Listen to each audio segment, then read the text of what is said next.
I think personally that United have got to write off the next probably year or two in terms of trophies and just say we're gonna rebuild minimum. We're gonna rebuild what we have. We're gonna get our recruitment right, and there's going to be a certain style of play under this new particular manager that we're going to go with. Liverpool didn't do it. Took Liverpool how long did it take Klopp to win? You have to take sometimes a leaf out of other people's books. Bar Klopp playing in the final that year, because I know he played in the UEFA final in his first year and they'd lost. They were in a worse place when he came in versus Man United last year, who were second, at the start of the season with Varane, Ronaldo and Sancho tipped to push you guys to challenge. Yeah, and it hasn't happened. So you got sometimes you got to humble yourself, and take stock and say, actually, this is in reality where we're at. Sokin. They can never do it like I. When you see man pull up and slide, man stepped in a room with legends, Rio and Steve, you know it's a vibe. Check the podcast, what you wanna know? Don't ask me, go and ask Joe. If you're talking Premier League, he's on the front line and I gotta go. It's a vibe with five, and you already know what it is. It's a vibe with five, and you already know what it is. Vibe with five, and you already know what it is. It's a vibe with five, and you already know this. Yes, ladies and gentlemen, welcome back to this week's episode of Vibe with Five. We're back, baby. We're here, we're here, man. Far too much vibe. Far too much, yeah? Listen, Joel Beya here, Stephen Howson, Rio Ferdinand, and we're ready. Quick points I want to pull out, yeah?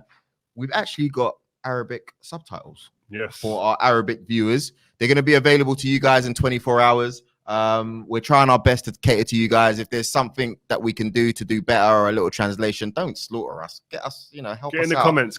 Yeah, man, be nice to us, And also, we're going to make sure that we read out around 2 to 3 of your comments. Well, I say 2 to 3, probably more than that, during the course of the shows, man, because you guys are dropping some hilarious comments, your likes. We read them. Trust me, we read them. So get them in.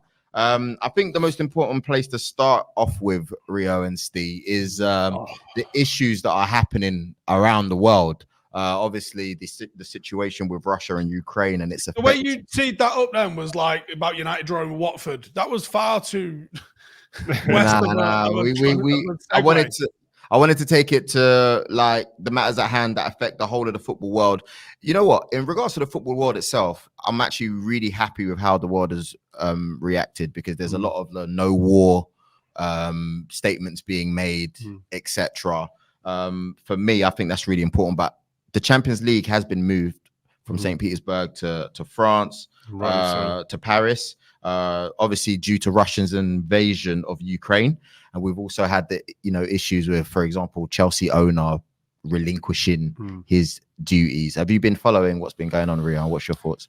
Listen, if you haven't, then you're crazy. This is like a world issue now, and I think it's we do have to touch upon it. We're not a political show, obviously, but I think that, listen, none of us want war. No human in their right mind in this world wants war. Steve is a veteran. He in the forces, so there's probably no one better to speak about it than him on this show. But I just feel from a humanity point of view and a humanitarian, no one wants to see people at war. The stuff that's gone on in Israel and Palestine, we could talk about so many other places as well. This is the one that's now. And I just think that, listen, you don't want to see the pictures and all of the stuff you've seen on social media, young families being torn apart, dads having to leave their families and young kids. And so, no, I mean, obviously the moving of the Champions League final is right. Chelsea owner Roman Abramovich is given over stewardship of the club. Although things haven't been agreed properly there yet. Man United, our club was dropped to sponsor Aeroflot. They were there when I was there. And there's a few now big national teams that are saying we're not playing against Russia. And listen, things are going to have to be done. If Russia decide to go for that war, it's going to be crazy. We don't want that, man. No. And it's funny because, Steve, I'm going to pass over to you in a sec. It's funny because I did see like the Russian people who don't want war. You know, there was a lot of them outside the embassies, like no to That's war. illegal out there, by the way. You Really? can't march. You're not allowed to march. Really? You ain't I didn't allowed to know march in Russia. That's an arrest. You can get arrested for that. It's just marching. They And were they're getting marching. arrested. Yeah, which They were protesting. They were getting lifted. You know, what was good to see was that there's people out there in Russia. They, you know, a lot of the people out there don't want the war either. You know, like, so it's a situation. Steve, your thoughts quickly. Can you get called up, by the way? Can you get called up, Steve? I don't think so. I think it's got to go properly west before that. I got to be honest, though. I did lose concentration a little bit on Friday when I saw that they was asking for people with combat experience to come and help. Kind of lost my way a little bit on Friday. Couldn't concentrate on. You know, I was out with the family and I was thinking, like, do I go and help out here or what? I think if I was single, I'd have probably gone. I don't think it's something you can sum up quickly. My old regiment's just been pulled forward to. We get the exact title of it. It's the NATO Enhanced Forward Presence in Lithuania, which I have no idea what that is, but that's just happened. Gary Neville had some really interesting comments and thoughts on it. He was talking about, you know, Abramovich thinks he can just do some PR statement and everyone is going to buy it. I think there's a lot more than meets the eye what's going on there with Abramovich. The human side of things, I haven't been happy with how some of the reports has been sort of insinuating that this is a civilized country and we should care more because they're not brown people like they are in Iraq and Afghanistan. I really took offense to that in a big way. The difference that's happening here is that smartphones, social media is so much more prevalent, and technology is so much more prevalent than 2006, 2007, and what was happening in Iraq and Afghanistan. That you're seeing a lot of it. I think you're also seeing a lot of propaganda. I think you're also seeing a lot of fake news. I'm not 100% sure I believe everything. Like, you know, even the fighter pilot, was it the Ghost of Kiev? Not sure that's real. I'm not sure what's real a lot of the times. I think by the sounds of it, a lot of the Russian soldiers have been conned. It sounds like it's a very top-down sort of desire for what's going on in Russia. I think it's not something you can gloss over because you're gonna, without saying everything you want to say, you're gonna leave gaps, and I don't want to leave gaps in filling any of this. And stuff's happening across the world. And I don't think it's right to focus attention just on this one place. Sorry to cut you off, Steve. So it was just to say, I think the one thing that we can all agree on is the no to war. Do you know what I mean? And I think that is the what we don't want that. You know, we want peace, man. That's what it is, really. I'm going to move it on to Man United versus Atletico earlier on in the week, right? We have to touch on that. You want to touch on that, yeah? I thought we were past that. What do you mean you thought you were past that? Listen, I'm talking about everything. It was Saturday. No. Man United versus Atletico. Atletico. Sorry. Yeah.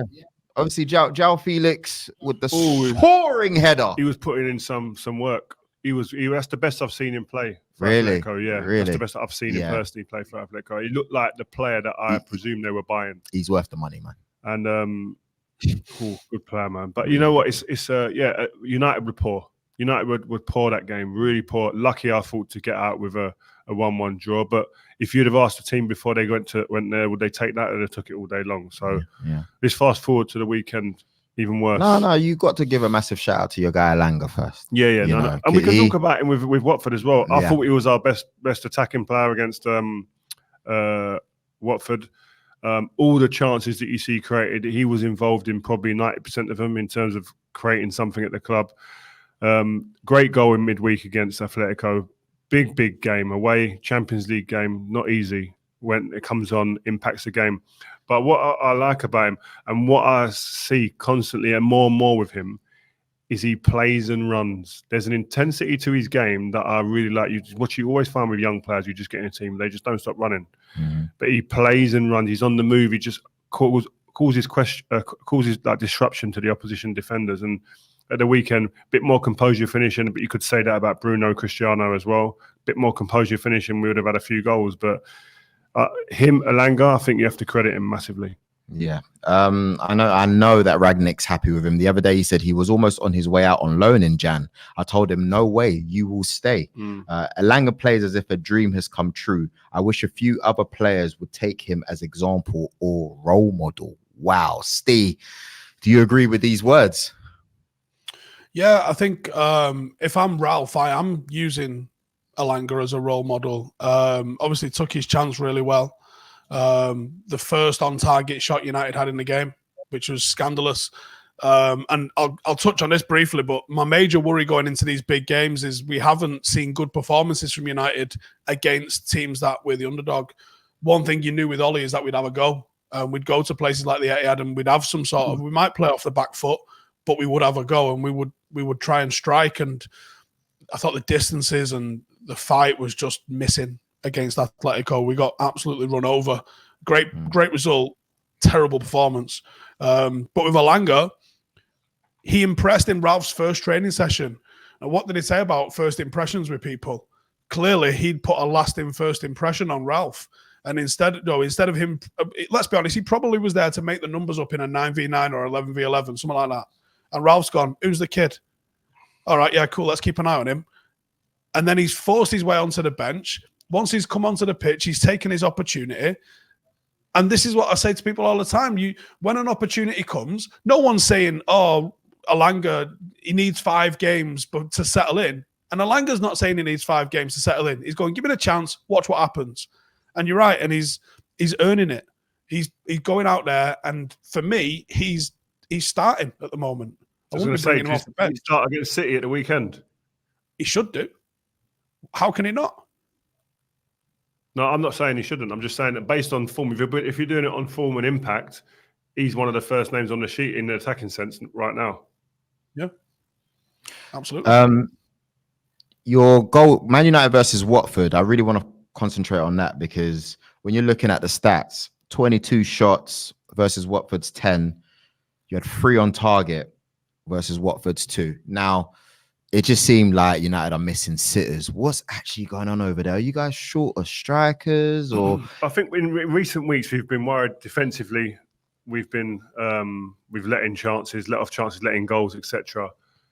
Burnley being another case in point where you're looking at him thinking, wow, they look shaky at times. Against Watford was a complete opposite. We've talked in the last 4 games prior to this game against Watford, Jekyll and Hyde performances. This was another Jekyll and Hyde performance in a different way. That defensively we were sound, didn't give up much. Attacking, we looked really, really, in terms of creating chances, good, but couldn't convert.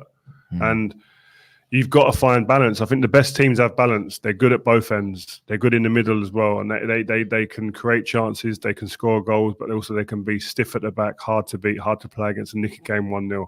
United, you don't know what one of those scenarios is going to play out in a game. That's the worrying thing. I would say that Ralph, in the way he setting up his team, is looking better at times, but again, there's no consistency with it, which is the baffling part. Steve, you 676 passes. What did you say? I disagree. I think the team has been consistent. It's creating chances and limiting it. I just think the lack of consistency is in our finishing. And I'm not going to put that all on Ronaldo like a lot of people are doing as well. Ronaldo's played, 3 or 4 games or something in 11 days. He might be superhuman, but he's still a 37-year-old. And he's still allowed to go through a dip of form. We're giving up chances. That's the main point I made. We're giving up chances. There's no consistency. 1 week we're good against Watford. We're not good against in terms of Burnley, in terms of Middlesbrough in the Cup. Like, you can go through all these teams where there's inconsistencies in the way that we're playing throughout a team. There's not one game you can say, oh, that looks consistent. Other than, we're creating a good few chances there. These moments and those moments have cost us, like individual errors in those moments have cost us. I think overall, if you're sort of assessing Ralph on this, I would say, it looks like he's done his job. He set us up to not concede too much and to create chances, and then individuals have let him down at both ends, I would say. If you take away Ollie's bad dip in form, and when he was, let's just take last season and you compare it to this season, Are Man United better off or worse off? I think you're none the wiser. I just feel that we're none the wiser in terms of, okay, there isn't the problem I have is obviously Ralph's come in, but then you're going to have to change it again for someone else's style of football. If he was coming in to continue being the manager, whether he's a right man or not, then you can kind of get behind it. But because there's going to be, I'm thinking there's going to be someone else that comes in. I don't see him being a long-term manager at all. It's then going to be another upheaval, a new way of playing, new style to implement, players understanding that, as well as keeping players and getting rid of players in terms of recruitment. There's a whole load of stuff to do. So I think personally that United have got to write off the next probably year or two in terms of trophies and just say we're going to rebuild minimum. We're going to rebuild what we have. We're going to get our recruitment right. And there's going to be a certain style of play under this new particular manager that we're going to go with. And he's going to have time to get it all right. There's going to be mistakes. There's going to be a few things that go wrong, but we're going to stick with this guy and we're going to give him that minimum 2 years to work it out and see the progress, see that development happen. But it's going to take that long. And you can't have that transition and win. Doesn't happen. Liverpool didn't do it. Took Liverpool. How long did it take Klopp to win? Probably that's within his second or third year or something like that. Pep done No, it, it wasn't. It was like 4 or 5.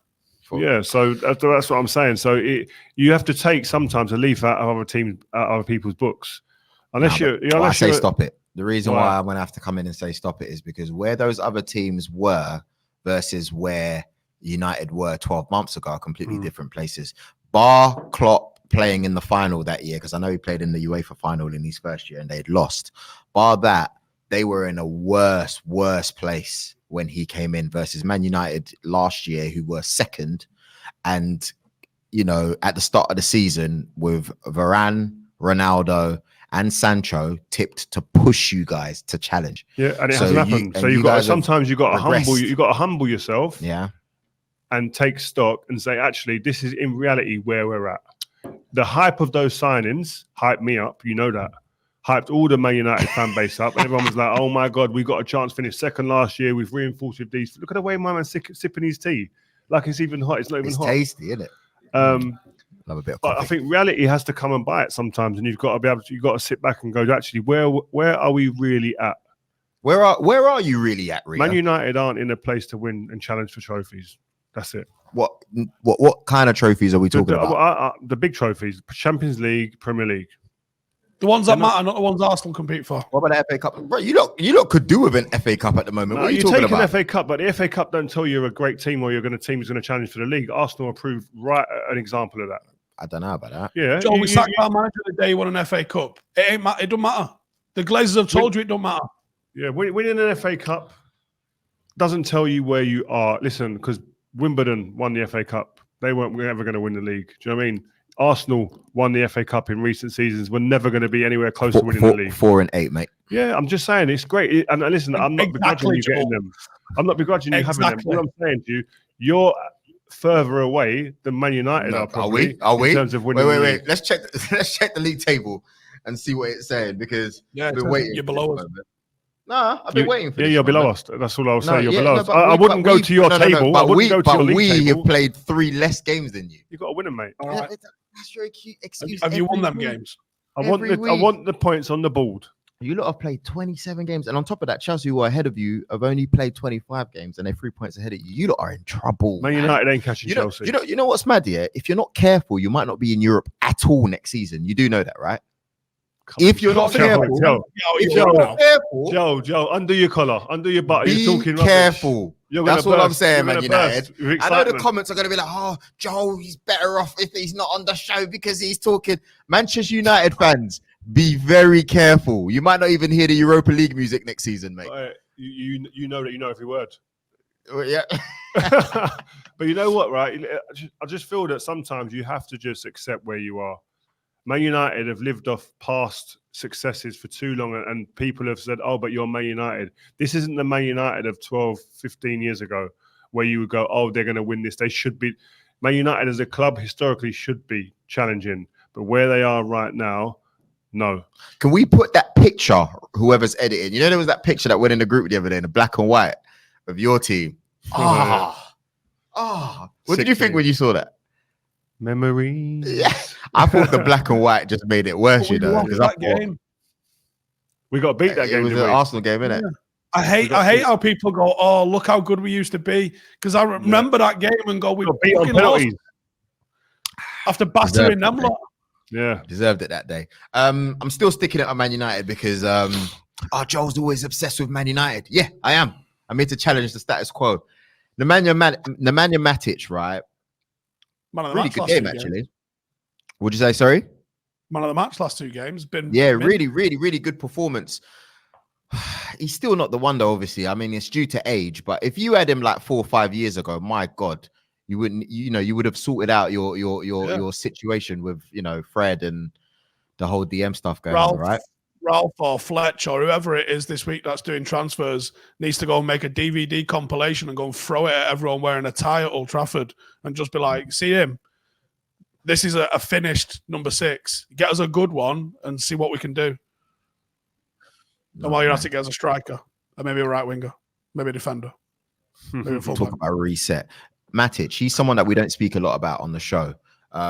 You played against him, obviously, in his best years. What were your thoughts? Yeah, listen, very good footballer in that position. Very simple, understands the role really well, covers spaces, physical enough, big enough to handle the physical demands. Now, I really liked him and respect him as a player, but like Steve said, he's at the wrong end in terms of age and that profile of player. So he's obviously, I think he's got to the end of this season, and I'd be surprised if he's still within the squad next season, just based on the age of what he is and where he's in his career. But a great servant to football, done a marvellous job, great player. I feel like with him and Mata, it's like you got them in the tail ends of their career, man. Some might argue about Mata and go, oh no, I think with Mata in the beginning, it's just the system. I think it wasn't the same system as when he played in Chelsea. Yeah, Mata's an interesting one. Like, what a technician, by the way. Baller. Like, I think if he had played for City, he'd have been like impossible. Proper player. The way that they play football suited his style, like he did with Spain, etc. Yeah. But United, I think he's been somebody he's had some big moments. Anfield, he scored that overhead kick. Remember, he's had some big moments for United. Just not enough. You haven't seen enough of him. He's been a bit of a squad player the last few years because of his age. But I'll tell you what, he's a fantastic guy. And in that changing room, that he adds value in there. Experienced, really humble guy, easy to talk to, get along with him really well. Yeah, he writes. For me, he has a written. Involved in the coaching as well. I don't think so. I wouldn't say so. No. He writes written pieces for Man United fans on a weekly basis. Yeah. Like, real good guy. Hopefully, we'll be working with him soon on another project. Actually. Oh, really? Shout out to Juan Mata. I'm reaching out to you soon. Good stuff. Steve, you wanna carry it on? Yeah. So last week I called for Maguire and Shaw to be dropped. They were. Where are we seeing a Lindelof-Varane partnership in your opinion? Is it temporary or is it a permanent potential solution? We've got the derby at the weekend, obviously a massive game. I don't have a lot of confidence we're going to go there and snatch a win like I mentioned earlier, like we could do under Ole. But how would you look to set United up, do you reckon, this weekend? Yeah, Lindelof and Varane. I don't know. I just this guy. I just feel. Yeah, this guy and every journalist in the country's just opened up the laptop.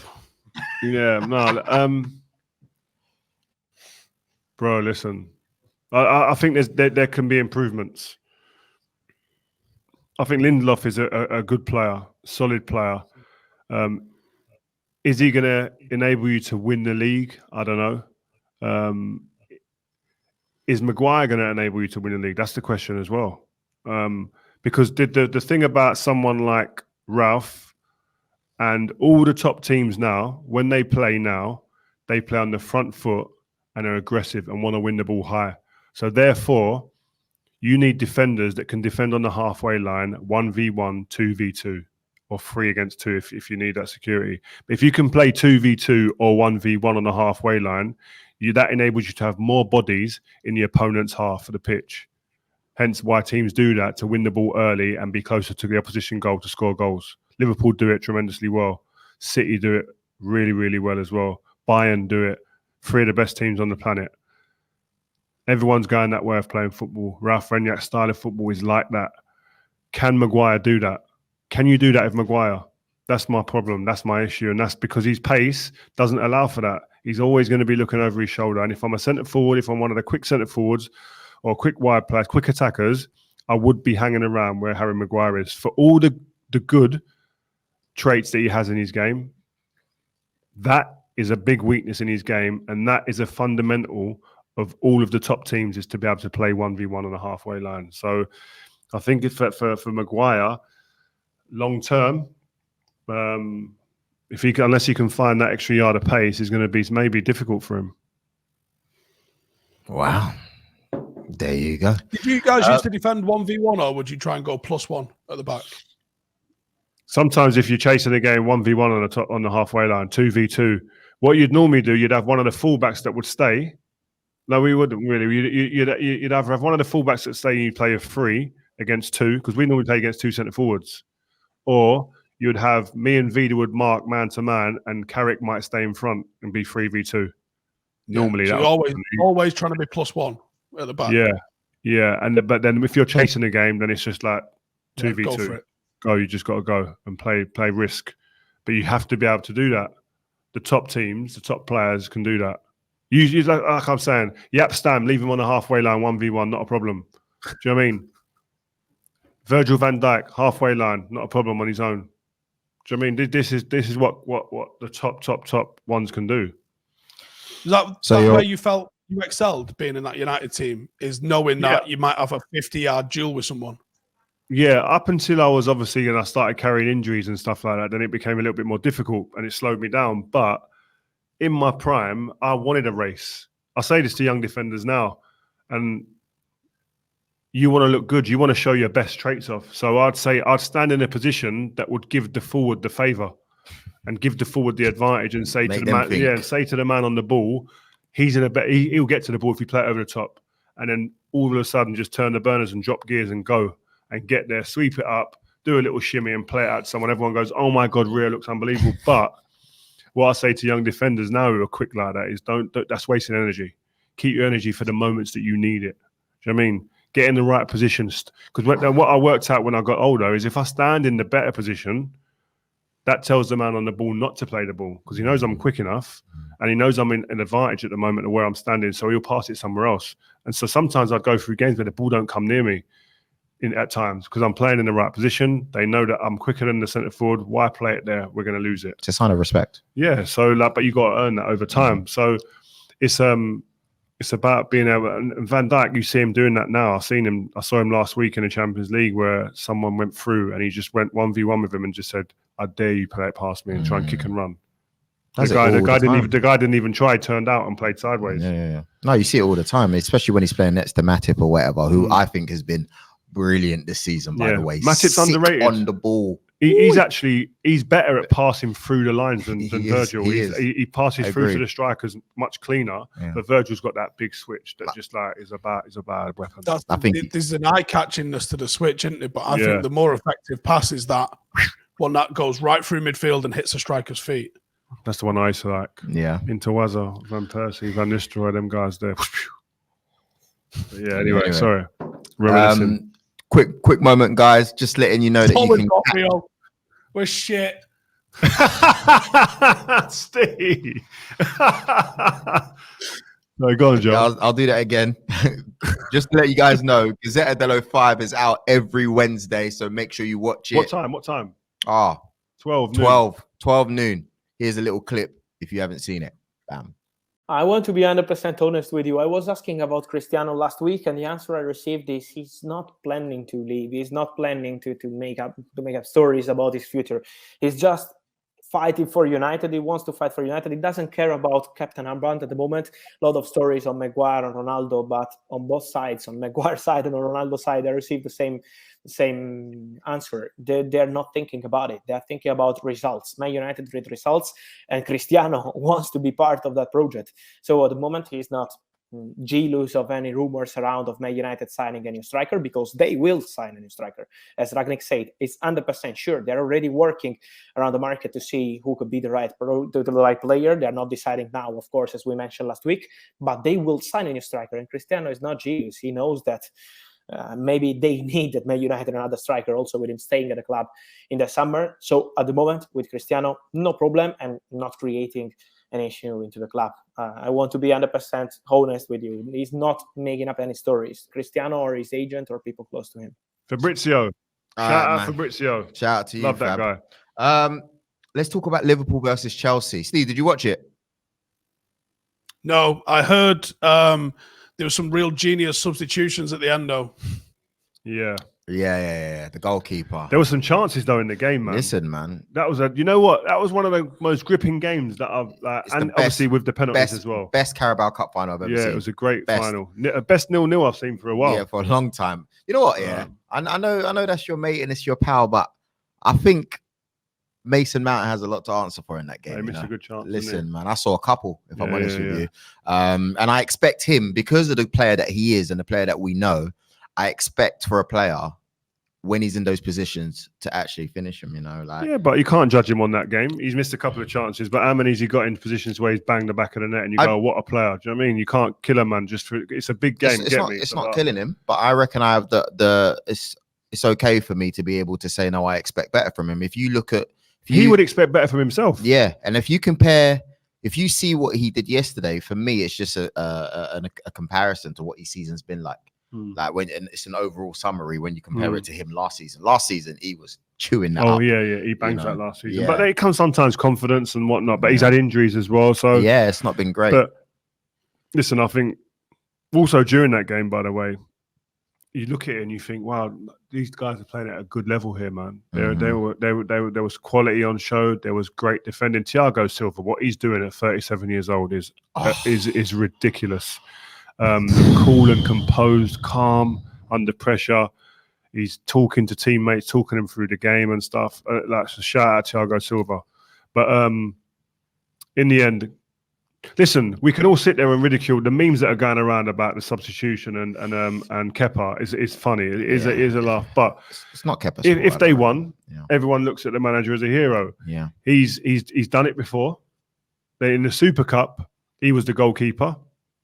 So you got to say, listen, this is their method that they go with, and he's obviously got a knack of saving penalties. But this one, he didn't get near one, and he skied his own penalty. I thought there was a very good level of football from a lot of the players. So going back to Kepa in a second, I want to go back to the centre backs, man. Brav! I thought throughout the whole game, VVD, who got man of the match in the end, top class, man. Great football. Him, Konate. Brilliant football. Rudiger. You didn't even mention Rudiger. Rudiger's been sick. Rudiger for me has been the best. Since Tuchel's come, he's been probably the most consistent centre back. He's a beast, in the league. Man. He's a beast. Look at the correlations here, lads. Yeah. What we're talking about here: two teams that are just in a domestic cup final. Arguably five really good centre halves between them. This is where the likes of United have fell behind here, because we've not got that.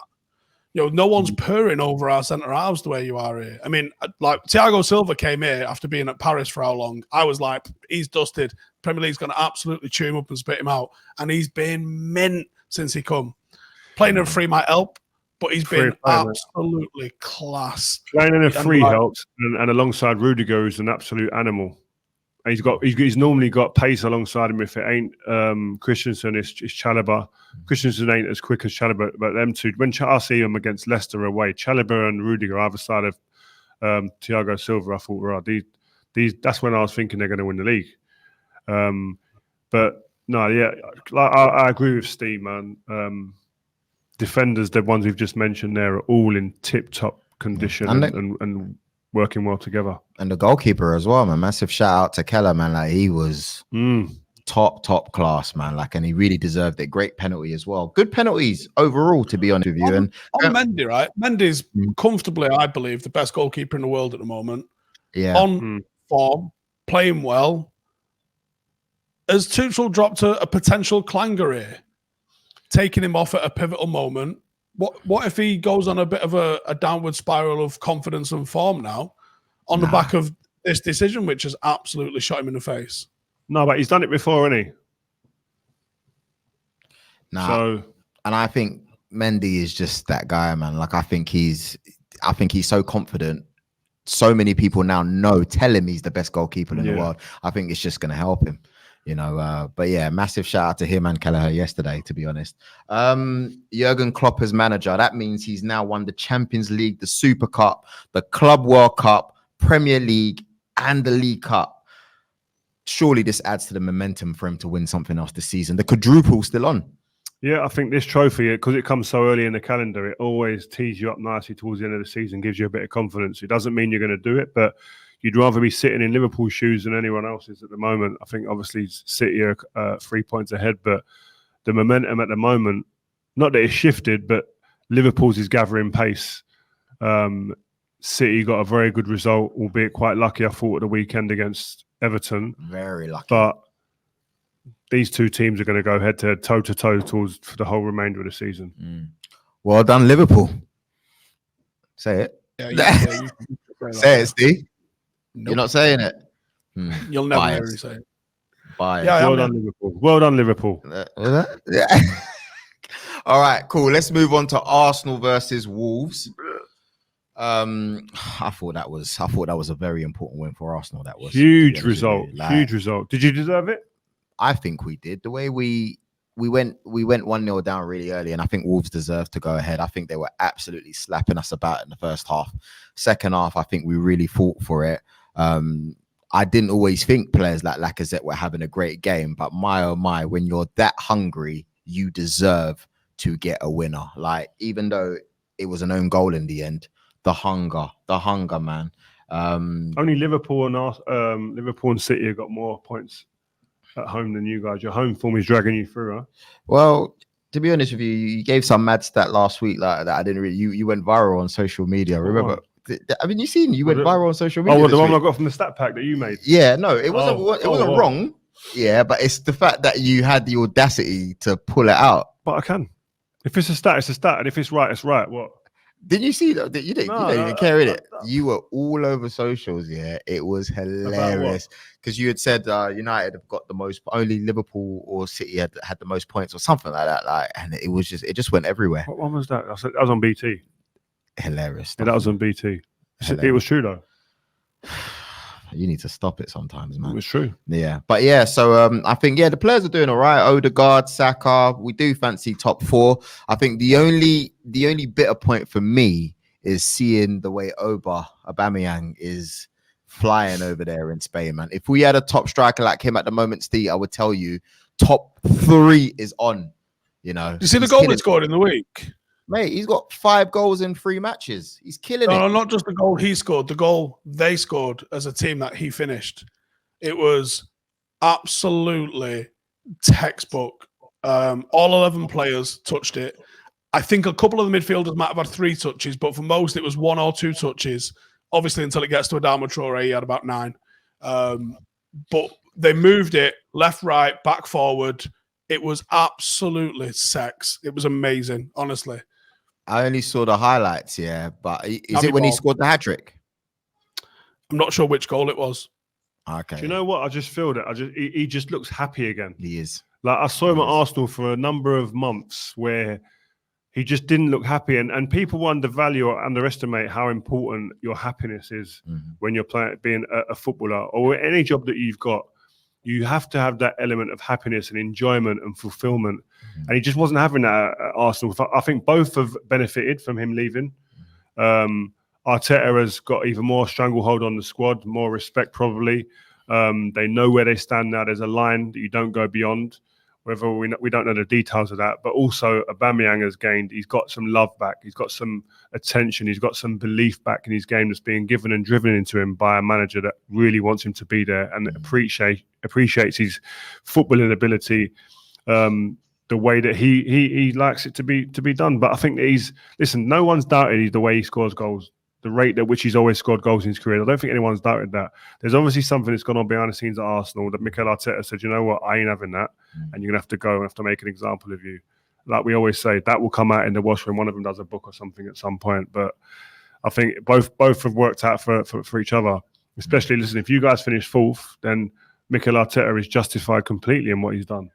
Yeah, I mean, saying that you need a striker, Joel, but your form's picked up since you got rid of him. It has, but the problem is when you're playing these top teams, you know, we're going to play not necessarily, I'll say the big teams, you're going to need more than Lacazette up top and Eddie Nketiah.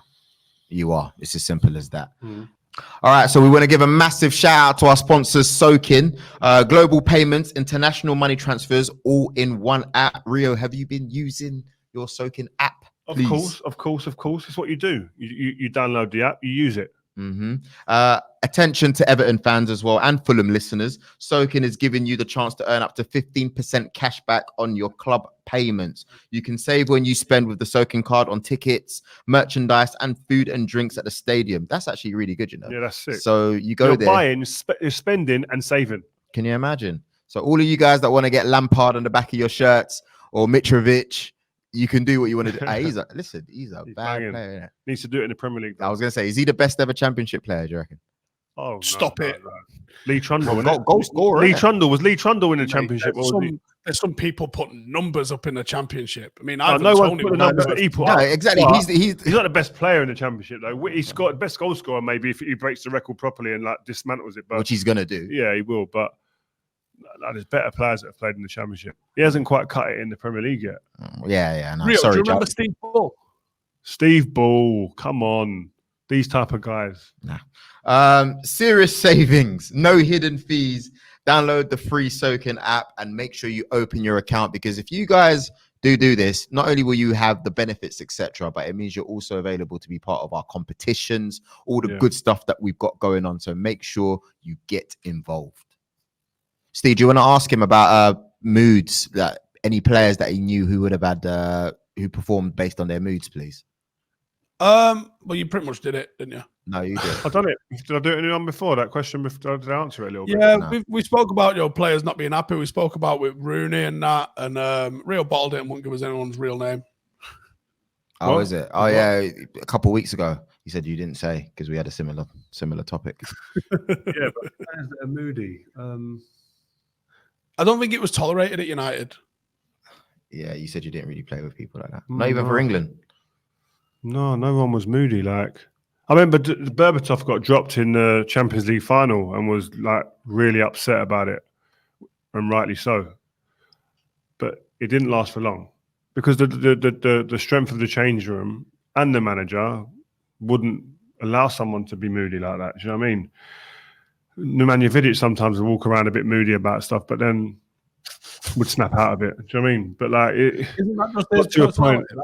Yeah, but it's more like players going onto the training pitch, players going onto the pitch and being moody constantly. Like, it's like probably Vidic was probably the nearest to it. But did it affect his performances afterwards? He probably played better. Yeah, that's the thing. But he's an animal. He's different. Do you know what I mean? He was ready to go to war. Rebel in being grumpy.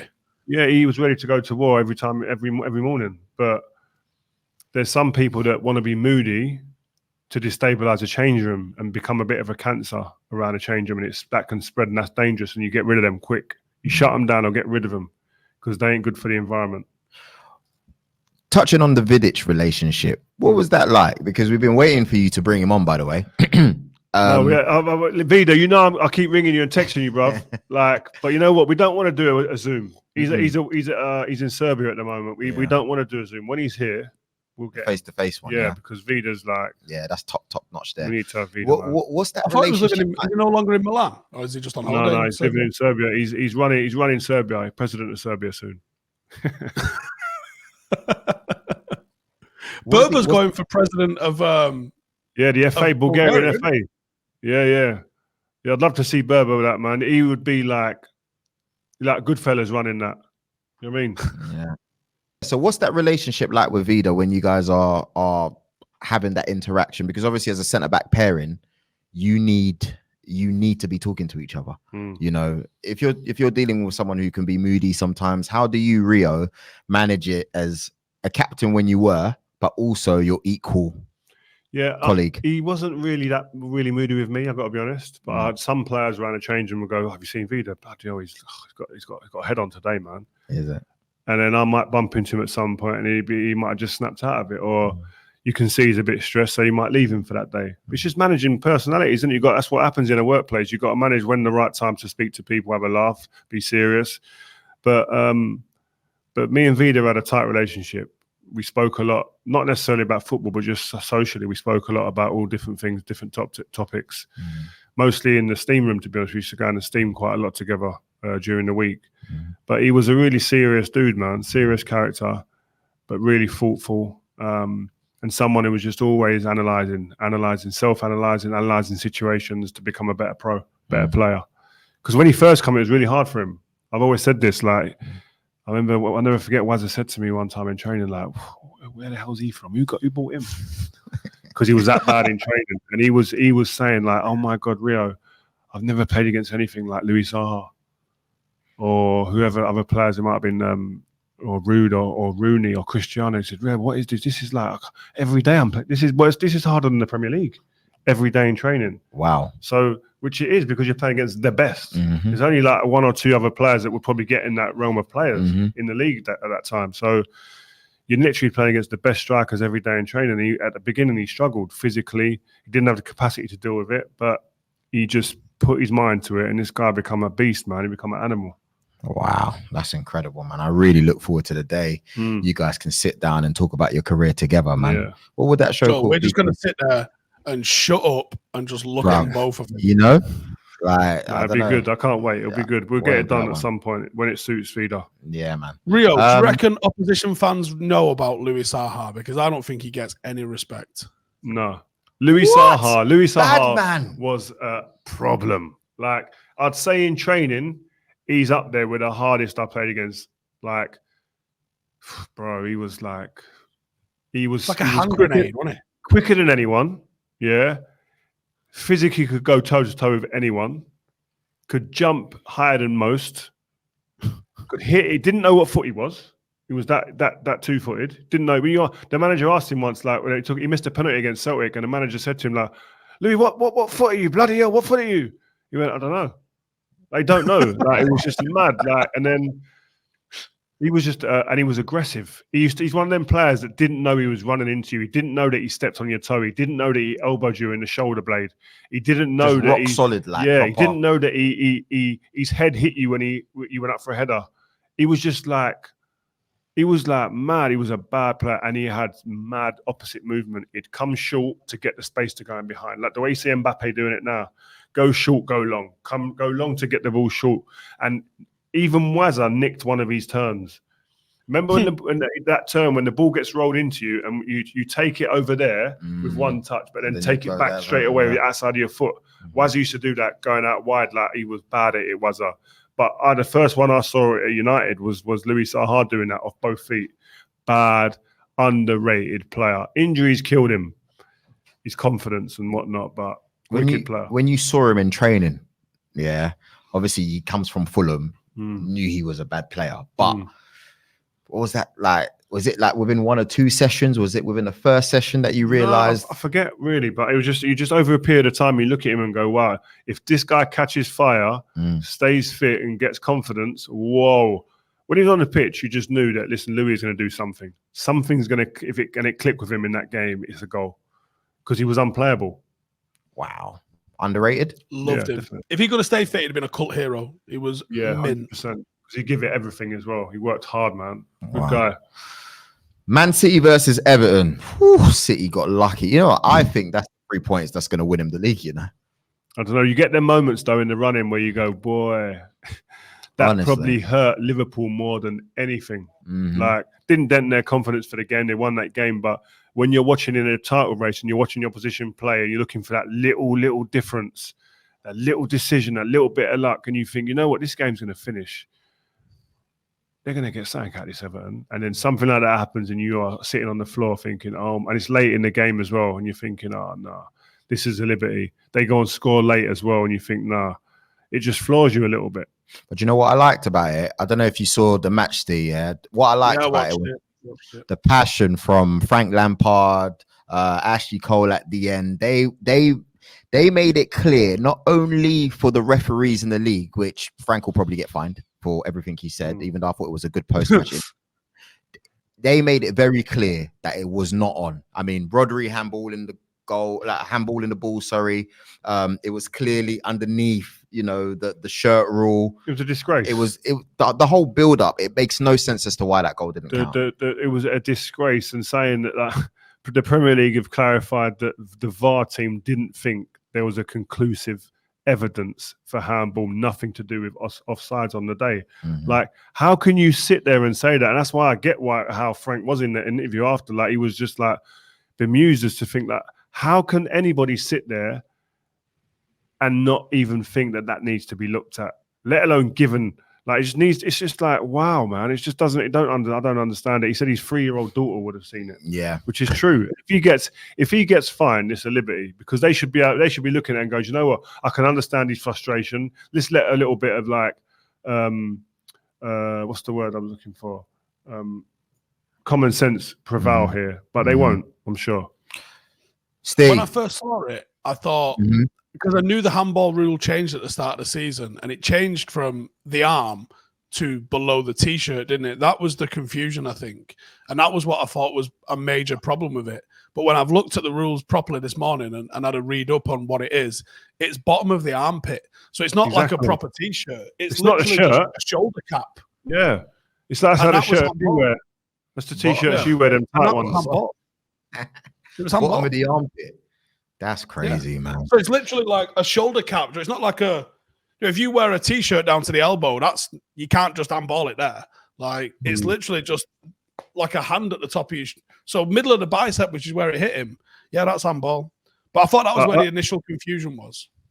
I said by the way that it was 3 points in terms of the title race, but it's 6 points obviously. But Liverpool got that game in hand that you think they'll win, but. Why is it when it's Liverpool while we think they're going to win it? When it's Arsenal, you still got to win it. Like, are you really asking that question? I didn't say. It's just the difference in teams. Liverpool can go on a 10-game unbeaten run, winning streak. Yeah, we did that earlier in the season. No, a winning streak. Unbeaten? No, winning unbeaten streak. Winning streak. Yeah, only two teams can do that: Liverpool and Man City. It's at the business end that you crumble. Do you know what as well, by the way? I went to that's hard for Everton because they're in a dogfight now. Yeah. It's a relegation battle they're in right now. You can't dress it up any differently, but I think they'll have too much and they'll get out of it. And I think there's 3 worse teams than them, definitely, in this league. You look at Leeds, I've done the Leeds game at the weekend, Tottenham against Leeds. Both teams really desperate for points, wanting to win at different ends of the table, obviously. But Kane and Son, they put on a clinic. Absolutely, I am telling you, Harry Kane, wow! Like, he put on a performance against City the other day? Brilliant. It was rubbish against Burnley. The whole team were. Yeah. But then goes away and plays at Leeds, mate. Probably the perfect game for Spurs, to be honest with you. But the way he was toying with Leeds, it's like a sixth former against the first year in school. He was like a big man against boys. It was a joke. He was taking liberties, and him and Son, most goal combinations in Premier League history. Yeah, 37, above Drogba and Lampard, above Henry and Perez. How many trophies? Yeah, that's true. They've got the trophies to back it up. But why are you putting a pin in it, man? Just let them enjoy the moment. Yeah, they can. And they win 4-0 on the end. All right. So, no, listen, Spurs, they just need that consistency if they're going to go anywhere. Do you think Conte is going to end up leaving? Because that rant during the course of the week sounded very troublesome. I said before the end, didn't it?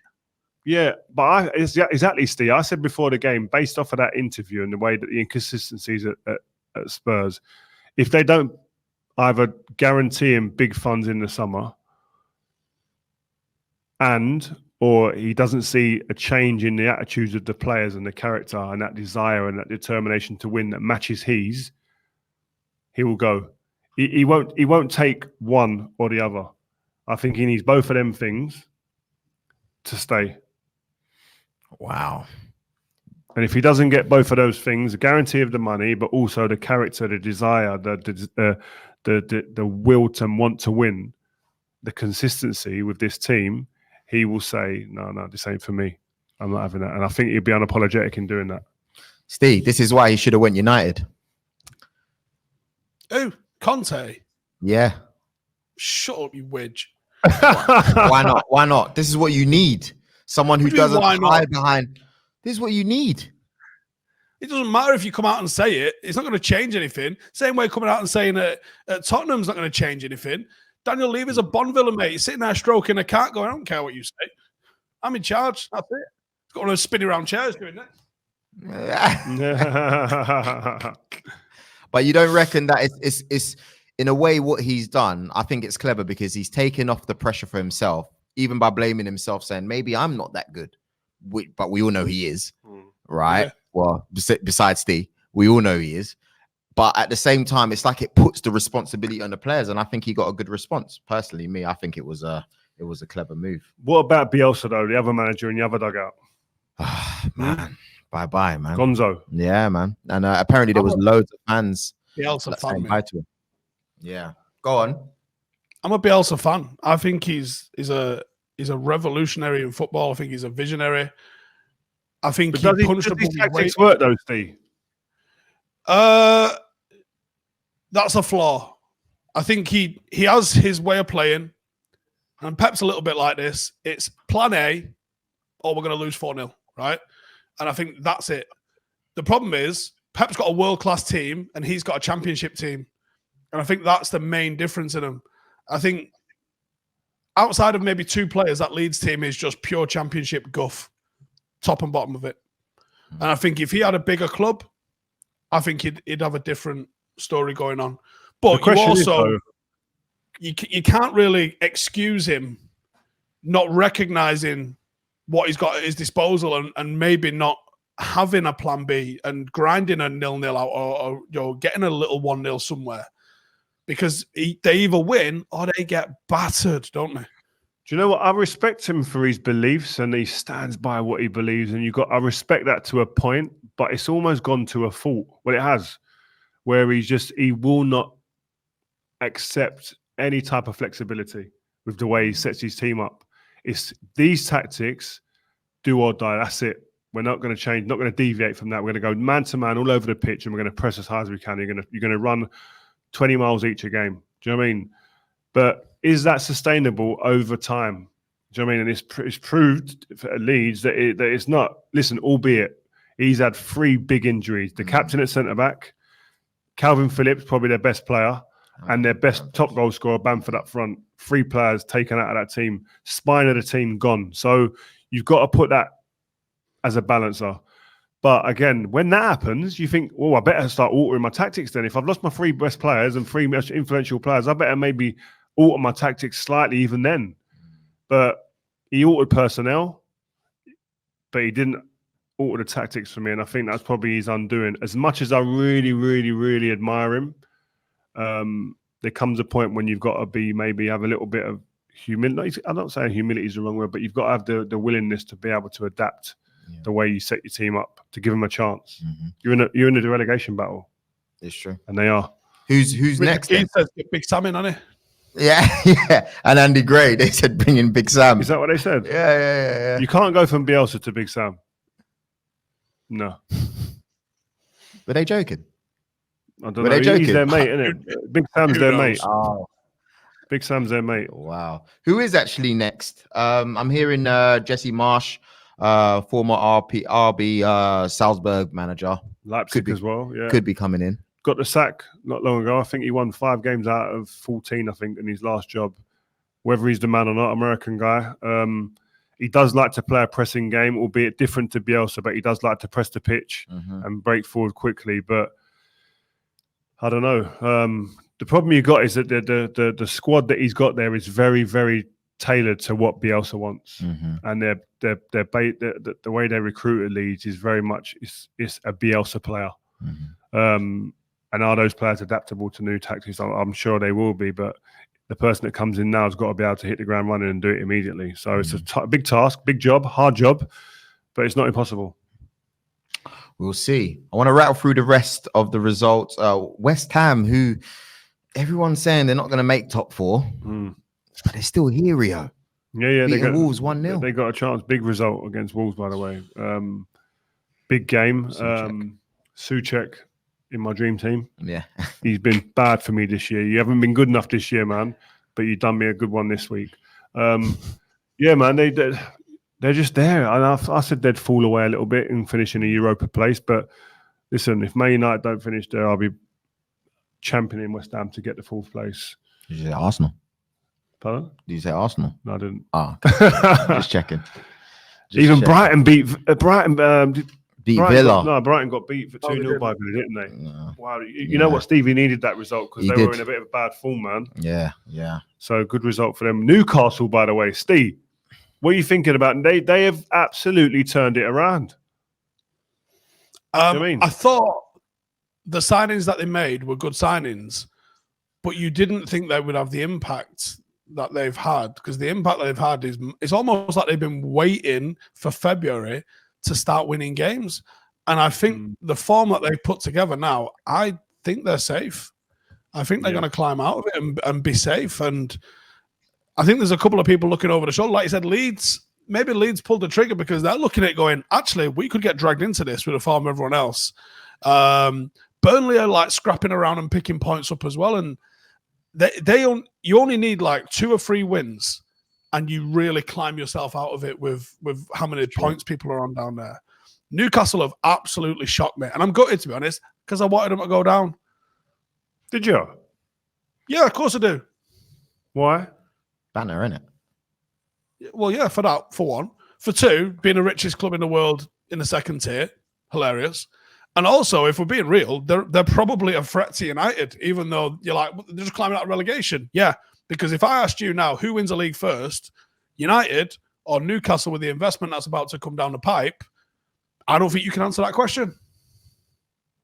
Yeah, I want to see him do well. I think the more competition, it adds to it. We always moan about other leagues, and we say that that's why our league's the best league, because of competition. Yeah, any team on any given day can beat anyone. The more teams with resources, the more teams with quality in them, the better for this league. Surely you can't think of it selfishly just for Man United. Yes, I can. You look at the Liga, 2-3 teams that can win that league. That's it. Yeah, I mean, Bayern Munich, the only team that can win the league in Germany. PSG, the only team that can win the league in France. That's why this league is the best. And that coming with I want another team winning it before we do. You know what I mean? Well, they've got. I've got a great bit of trivia here for you. Do you know who the last manager that wasn't managing Rangers or Celtic was to win the league? What? Alex Do you know Ferguson. Who the last manager was? Alex Ferguson. Wow, with a statue. You got a statue this week, statue, innit? man. That was good. Yeah, it's nice at Aberdeen. Yeah.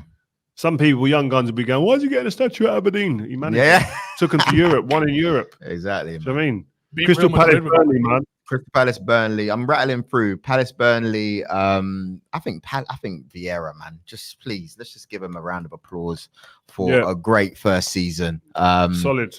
I'm really interested to see. That's what it's like now, isn't it? I want to see what he does in the second year. Is he going to develop some of the young players that he's got? And will he have investment? Don't forget as well, like Conor Gallagher's going to go back, who's been a huge player. He's going to go back to Chelsea probably. So he's going to have to get some good investment and recruitment into to maintain or improve on what he does this season. But it's a great first season. Yeah. Brentford could finish. They could go down. Brentford could go down, I think. Who are you having to go down? Obviously, Southampton beat Norwich 2-0 as well. Norwich are done. Watford are possibly the worst team I've ever seen in the Premier League. I mean, it was embarrassing that we didn't get 3 points against them because they had nothing. Did they? Literally, I think you could have pulled in any League One team and had a harder game. It was pathetic. I say who's at the bottom 3 now, you know? Sorry, I say who's at the bottom team now. What? Burnley, I think Burnley get out of it, and I think Brentford or Leeds go down. I don't know. Yeah, I agree. Momentum is key right now. Norwich, Norwich, Watford, and Leeds or Brentford. I think Burnley. I think Burnley without Weghorst, I think they're going to climb out of it. They're just picking up enough points to outpace everyone else around them. I agree with Steve on that one. It looks like it, but I reckon Leeds will get the manager bounce back thing happening for them. And I think Everton are a different team now with Frank Lampard. So can Eriksen have an influence at Brentford? Of course he can. He's a quality player, but great to see Eriksen back, by the way, guys. Yeah. Great to see after the summer. Yeah, well Good done. to see that. Vibe with 5 Wynts Samp on the beat. Let's go. So many ways to start the week off. I don't wanna get too political. Bielsa got a boot from Leeds. I guess the Peacocks weren't clinical. Liverpool when they knocked off a 6. Spurs sent 4. Something went right, but forget that. Wolves had a hard week. Jules with the hammers and the gunners went nice. Watford's buzzing. Held Man U to a draw. At the bottom ain't comfy. Special shout out to Elanga and the Champs League coming through clutch and dumpy. Next week there's a big one. United v City. King of the manor. Liverpool in the toes. Are they gonna pull up on top and deal with the matter? Keep putting your comments in the comment area so we can see them and we can get them read out. Like Joel said earlier in the show, 2 to 3 questions, probably more, are going to get read out every week now because the comment section is quite funny. So we got here Justin Schultzbier. Shout out to you. What if United signs Rice and John McGinn to strengthen the midfield? Would you be happy with that? Yeah, massively. I think you're getting 2 characters. I think character is one of the main elements that we need. Obviously, you've got to look for a certain amount of class and quality in the players. But I think you need to build the right characters within this squad going forward. If you're going to improve, get the culture right at the football club, and you need players to drive that. So if you're getting in the recruitment team this year, I think that's a big element that needs to be addressed. I think some would say, "Oh, John McGinn's not a sexy enough signing, etc." He's not. But I think he's a very good player, and by all accounts, a very good lad, great professional, not afraid to say what he wants to say to people to get the best out of them. And he'd be good in that element, and on the pitch he'll do. I think he'll be good enough. Is he going to elevate us to being Champions League winners, Premier League winners? Probably not based on just ability, but I think character, and that stands for a lot in this game. Declan Rice, I've said enough about him in terms. I don't want the West Ham fans on my back anymore, but I love this player. I love this guy. Great kid. If you're any of the top teams, if you're West Ham, you want to build around him. Steve, who would you like to see coming next from John Davis? I've been doing videos for the last few weeks, actually, talking about different options. I texted Rio this morning with one, actually, waiting to hear his feedback on who that one could be. I think we need a number 6, need a centre-half. I'd like to see United go and find someone out the box, like we did with Evra, like we did with Vidic, like we did with Yapstam, because I think the anyone you go to in the Premier League now, your arse handed to you. Like the Premier League's got too much money in it, and you go down to the relegation threatened teams, and they want mad money for players. And I don't think United have got a budget to shop in the Premier League. McGinn and Rice absolutely 100% improve United. But I think we need probably 5 players. So I think you've got to shop on a budget. And if you're shopping on a budget, you've got to go overseas for that. And I think you've got to go and bring in some good players. I think Chumemi in midfield is one of 10 that you could bring in. Would be sensational. There's some centre-halves in Bundesliga. Akanji, I think he'd be a decent little shout. I think striker-wise, you're looking at possibly Nunes could do bits. Jonathan David could do bits. There's so many players out there that improve United. It's a joke. Akbar. So go on. Go on, sorry. Well. Yeah. Akbar. What's who I sent anyway, Rio, in the meantime? Pardon? Have you seen who I sent? Yeah, I don't know. I'll have a look. Yeah. Next fan question. Akbar. What's Rio's preferred Man United midfield?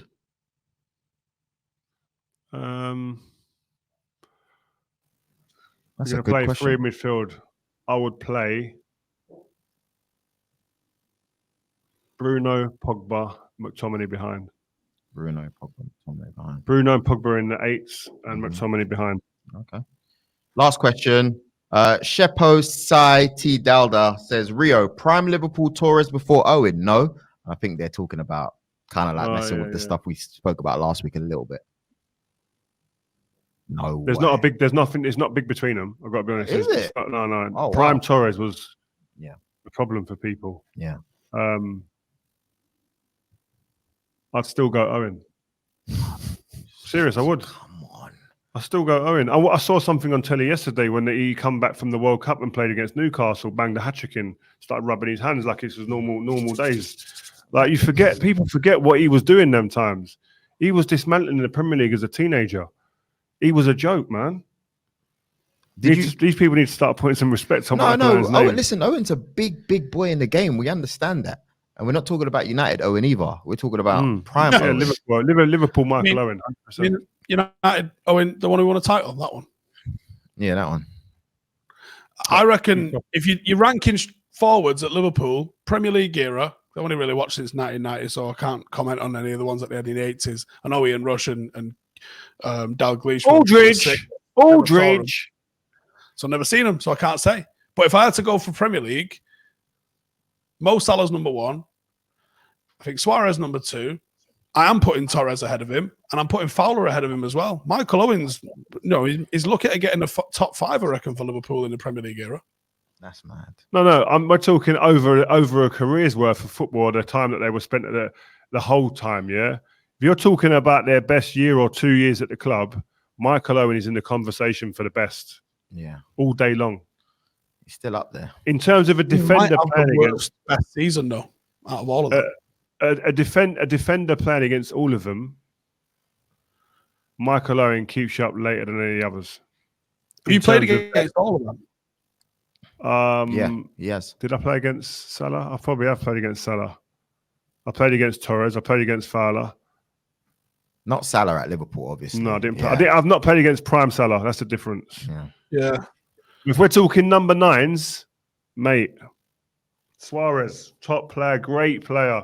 But I just think Michael Owen's best season or 2, I just think that he gives you more sleepless nights than all the others. Fair enough. Listen, that's a place to wrap it. Let us know in the comments again. Michael, you need to come on here and start defending yourself. You know what?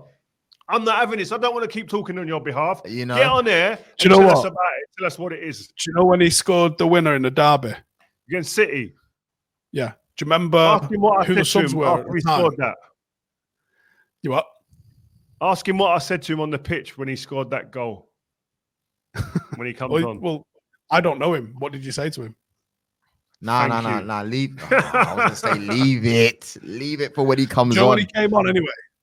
Wes Brown was either coming off or coming on at the same time. I can't remember which way around it was.